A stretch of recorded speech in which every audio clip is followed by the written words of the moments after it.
И годинава пациентите со ретки болести извисија и ќе останат без потребните лекови од кои животот им зависи.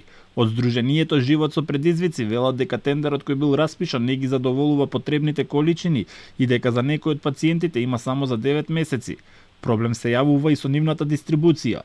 За жал, во него гледаме дека за некои количини се недоволни за година дена. За некои пациенти се гледа дека количините се доволни само за 9 месеци, што сметаме дека треба да биде поправено и дека овој тендер треба да биде соодветен за сите пациенти.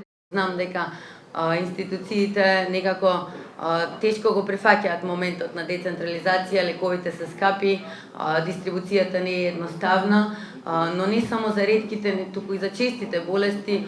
Многу пациенти од нашата држава мора да патуваат до Скопје и тоа создава и гужва на клиниките, троши капацитет на клиниките, на клиничкиот центар во Скопје, создава гужва и во градот.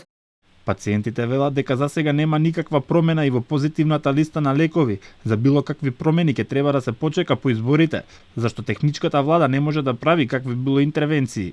Не се случува ништо во моментот, пошто и тие не беа сигурни дали ќе има можност да се случува додека нели се спремаат избори, имаме техничка влада и мислам дека за тоа ќе треба да почекаме веројатно после избори, како и за многу други работи.